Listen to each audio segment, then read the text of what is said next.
Kwa kile ambacho kinaendelea kwa sasa hivi kupitia Chama cha Demokrasia na Maendeleo Chadema, kesi ya mgawanyo wa mali na rasilimali za chama ambayo imefunguliwa na aliyekuwa makamu mwenyekiti wa chama visiwani Zanzibar, Said Mohamed na wenzake wawili, mambo ni ya moto kweli kweli. Kwa hapa Zanzibar tumekutana na ndugu yangu ambaye mnamshuhudia kwenye kamera hapa, anayo ya kuzungumza. Karibu sana, anza kujitambulisha. Asante ndugu mtangazaji. Majina yangu kwanza naitwa Haji Abed Haji. Nilishawahi kuwa mkuu wa idara organization, mafunzo, sera na uchaguzi, ofisi kuu ya chama Zanzibar, lakini pia kwa nafasi mbalimbali nilishakuwa katibu wa secretariat ya chama Zanzibar, lakini haitoshi nilishakuwa naibu katibu mkuu wa vijana wa vijana. Kwa hiyo kwa utambulisho wangu huu itoshe kusema kwamba nimeingia kwenye mifumo ya kiutendaji na ya kimaamuzi kwa upande wa Zanzibar kwa muda mrefu toka mwaka 2019 mpaka 2024-25.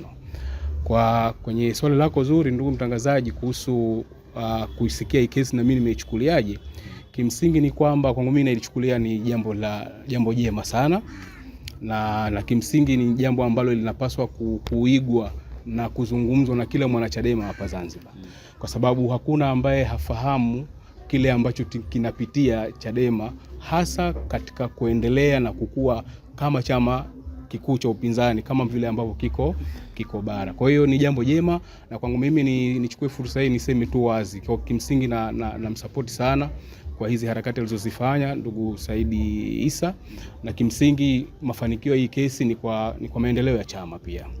Lakini pili, naichukuliaje ni kwa sababu pia kuna baadhi ya vitu ambavyo tunavifahamu kama ambavyo nimezungumza. Tukianza usuli wa kesi hii, kuna madai ambayo nimeona mitandaoni yanazungumzwa kwamba uhalali wa yeye kuipeleka kesi mahakamani.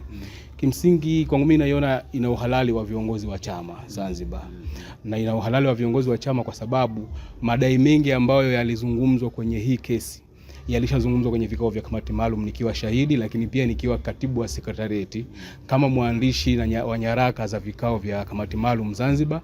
Kwa hiyo haya mambo ambayo yamezungumzwa na ameshtakiwa ni mambo ambayo kimsingi yana baraka nyingi sana kwa viongozi wa Zanzibar. Lakini pia ukiangalia usuli watu ambao walishtaki kesi, kwa maelezo ambayo nimeyaona, yupo Mama Komu kama mjumbe wa bodi, lakini pia yuko Mzee Mohamed. Hawa watu wana mamlaka makubwa sana kwenye bodi ya dhamini, hususan kwa upande wa Zanzibar. Wanafahamu vitu vingi, na mara kadhaa wakiwa tunaandaa vikao vya kamati maalum Zanzibar, wanakuwa wanashirikishwa moja kwa moja kwa nafasi zao. Kwa hiyo sasa itoshe kusema walikuwa wanayafahamu, na zile ajenda ambazo zilikuwa zinapitishwa viongozi wote na wajumbe wote wa kamati maalum walikuwa wanabariki. Sawa, sasa kwa upande wako unazungumziaje hizo kauli za baadhi ya wanachama kama Hilda na baadhi ya viongozi wengine kama Mnyika?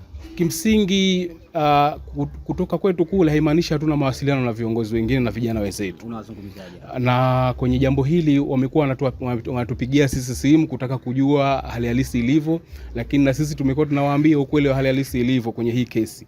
Na katika msingi huo anachokizungumza Hilda, kile ambacho nimekiona jana, si kitu kipya kama kwamba labda aliibua kitu kipya. Ni mambo ambayo sisi huwa tunashare nao haya mambo.